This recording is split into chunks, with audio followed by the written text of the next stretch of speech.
కొన్నిసార్లు ఒక పని తప్పు అని తెలిసినా సరే మనం దాన్ని చేస్తాం. కొంతకాలం అయిన తర్వాత రియలైజ్ అవ్వడం ఉండదింక.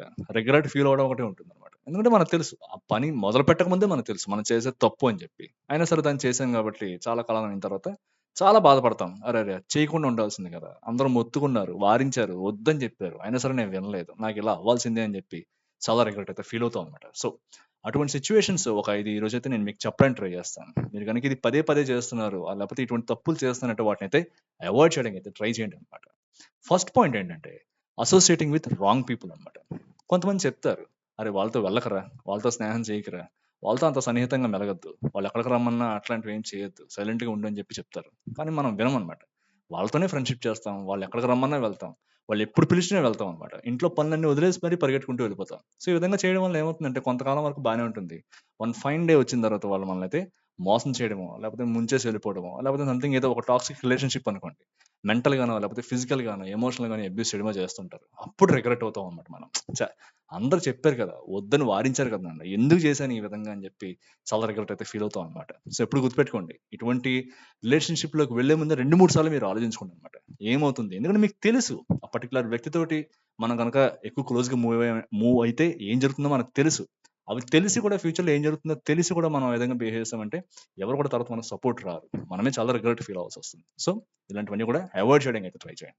అండ్ సెకండ్ పాయింట్ వచ్చేసి కంపేరింగ్ యువర్ సెల్ఫ్ నెగెటివ్‌లీ అన్నమాట. కంపేర్ చేసుకోవడంలో 2 టైప్స్ ఉంటాయి. మనం ఇదివరకు కూడా చెప్పుకున్నాం ఆల్రెడీ.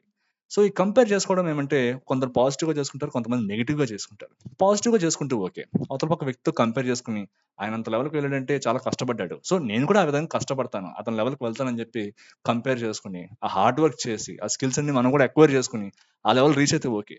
అలా కాకుండా కొంతమంది ఏం చేస్తుంటారంటే, వాళ్ళని కంపేర్ చేసుకొని ఎంత ఎక్స్‌ట్రీమ్‌గా వెళ్ళిపోతారంటే, ఒక రకమైన స్ట్రెస్ అండ్ యాంక్సైటీ బిల్డప్ అయిపోతుంది వాళ్ళలో. సో, వాళ్ళు ఏం చేసినా సరే, "అరే! వాడైతే పెట్టి పుట్టాడురా! వాడైతే చేయగలిగాడు.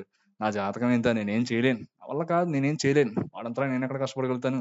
వాడు కాబట్టి చేయగలిగాడు అదంతా" అని చెప్పి ఒక రకమైన నైరాశ్యంలో కూరుకుపోతుంటారనమాట. ఎప్పటికప్పుడు వాడు ఒక అచీవ్‌మెంట్ సాధిస్తే చాలు. వీడు సగం చచ్చిపోతుంటాడనమాట. సో, ఈ విధంగా కంపేర్ చేసుకోవడం వల్ల ఏమవుతుందంటే, అల్టిమేట్‌గా మీరు ఒకటి రియలైజ్ అవుతారు. అరెరే! నా పాత్ నాదే, ఆయన పాత ఆయనది కదా! ప్రతి ఒక్కళ్ళ జర్నీ యూనిక్ కదా! నేను చేయగలిగే దాని మీద ఎక్కువ కాన్సంట్రేట్ చేసుంటే ఇప్పటికి చాలా బాగుండేది. అనవసరంగా కంపేర్ చేసుకొని చాలా అమూల్యమైన టైం అయితే నేను పోగొట్టుకున్నాను.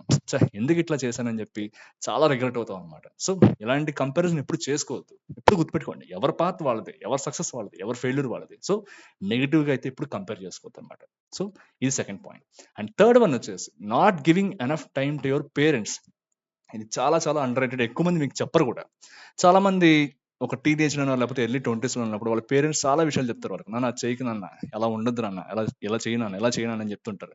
వీళ్ళు వెంటనే తీసి పారేస్తుంటారు. నీకేం తెలుసు నాకు తెలుసు. ఏదో అప్పుడే మనం కాలేజ్‌కి వెళ్ళడం లేకపోతే అప్పుడే జాబ్‌లో చేయడం జాయిన్ అవ్వడం జరుగుతుందనమాట. నీకేం తెలీదు. లోకం గురించి నీకేం తెలుసు నాకు తెలుసు అని చెప్పి వాళ్ళ మాటలన్నీ చాలా ఈజీగా పక్కన పెట్టేస్తుంటాం. తీసి పారేస్తూ ఉంటాం అనమాట. సో, ఇటువంటి బిహేవియర్ గనుక మీరు కంటిన్యూ చేస్తున్నారంటే ఎప్పుడు గుర్తుపెట్టుకోండి మీరు మీ లైఫ్‌లో ఎప్పుడు కూడా మీనింగ్‌ఫుల్ రిలేషన్‌షిప్స్‌ని ప్రయారిటైజ్ చేసుకోవడానికి ట్రై చేయండనమాట. మీకేదైనా సంథింగ్ ఏదైనా ఉంది. చాలా రిలేషన్‌షిప్స్ ఉంటాయి మనకి. చాలా మంది ఫ్రెండ్స్ ఉంటారు. వాళ్ళుంటారు, వీళ్ళుంటారు. కానీ అవన్నీ సెకండరీ అనమాట. ప్రైమరీ రిలేషన్‌షిప్స్‌లో మీరు ఎవరినైతే పెట్టుకుంటారో వాళ్ళు చెప్పే మాటలు ఎప్పుడు వినడానికి ట్రై చేయండనమాట ఎప్పుడు కూడా. వాళ్ళెప్పుడు కూడా మీ మంచి గురించే చెప్తారు. మిమ్మల్ని మీ ఒక బాగు గురించే చెప్తారు. మీరు బాగుండాలని చెప్తారు. ఫ్యూచర్‌లో మీరు పైకి రావాలని చెప్తారు తప్పితే అనవసరంగా సోదెప్పుడు వాళ్ళు చెప్పరనమాట. వాళ్ళు ఏం చెప్పినా సరే వినడానికి ట్రై చేయండి. వాళ్ళకి ఇంపార్టెన్స్ ఇవ్వండి. వాళ్ళతో క్వాలిటీ టైమ్ గడపండనమాట. సో, ఎందుకంటే ఫ్యూచర్‌లో కొంత టైం అయిన తర్వాత, కొంతకాలం అయిన తర్వాత ఆ పర్టిక్యులర్ పర్సన్ ఎదురుగుండా గనక లేకపోతే మనమైతే చాలా రిగ్రెట్ ఫీల్ అవుతాం. అరెరే! వాళ్ళకెందుకు అట్లా అప్పుడు అలా నో చెప్పాం. వాళ్ళు ఎందుకు అప్పుడు చెప్పినా సరే మనం ఎందుకు పట్టించుకోలేదని చెప్పి చాలా రిగ్రెట్ అయితే ఫీల్ అవుతాం అనమాట. సో, ఇలాంటిది ఎప్పుడైనా మీరు చేస్తున్నట్టయితే దయచేసి దీన్నైతే అవాయిడ్ చేయడానికి అయితే ట్రై చేయండనమాట. అండ్ నెక్స్ట్ పాయింట్ వచ్చేసి టేకింగ్ టైమ్ ఫర్ గ్రాంటెడ్ అనమాట. ఎవరి టైం అయినా సరే. ముఖ్యంగా మీ టైం అయితే మరీ ముఖ్యంగా అయితే దాన్ని ఎప్పుడు కూడా ఏదో ఒక చాలా టైం ఉందిలే మళ్ళీ చూసుకుందాంలే అని చెప్పి ఎప్పుడు కూడా వాయిదా వేయడానికి ఎప్పుడు చూడొద్దనమాట. ఎందుకంటే టైం అనేది ఒక ఫైనైట్ రిసోర్స్. అదేమి ఇన్ఫైనైట్ రిసోర్స్ ఏం కాదు. ప్రతి ఒక్కరికి కూడా చాలా లిమిటెడ్ గానే టైం ఉంటుంది. మీరు ఏ పని చేయాలన్నా, ఏం అవ్వాలనుకున్న జీవితంలో ఏం చేయాలనుకున్నా సరే మీకున్న చాలా లిమిటెడ్ టైమే. ఆ టైంలో ఏది చేస్తే ఏమవుతుందో దాన్ని బేస్ చేసుకొని మీ యొక్క ఫ్యూచర్ అనేది కూడా ఎప్పుడు డిపెండ్ అయి ఉంటుంది. మీరిప్పుడు చూడండి కావాలంటే మనం ప్రెజెంట్ ఇట్లా ఉన్నాం. ఇలా ఉండడానికి కారణం మనం పాస్ట్‌లో చేసిన మన యాక్షన్స్. అలానే మనం ప్రెజెంట్‌లో చేసే యాక్షన్స్ ఫ్యూచర్‌లో మనం ఎట్లా ఉంటాం అన్నదాన్ని కూడా డిసైడ్ చేస్తుందనమాట. అట్లా కాకుండా మనం సరే అప్పటికి ఏదొస్తే చూసుకుందాంలే అని చెప్పి ఉన్న టైంని కాస్త సద్వినియోగపరచకుండా వేస్ట్ చేసుకుంటూ కూర్చున్నామంటే ఖచ్చితంగా మనం అనుకున్న దాన్ని మనం రీచ్ అవ్వలేం. మనం అనుకున్న గోల్‌ని మనం రీచ్ అవ్వలేం. ఎటువంటి పనులు మనం చేయలేమనమాట. సో, మీ యొక్క టైంకి అట్‌మోస్ట్ ఇంపార్టెన్స్ ఇవ్వండి. దాన్ని మాక్సిమం యుటిలైజ్ చేసుకోవడానికి ట్రై చేయండనమాట. లేకపోతే ఖచ్చితంగా రిగ్రెట్ ఫీల్ అవుతాం. ఆ టైంలో నాకు చాలా టైం అప్పట్లో ఉంది.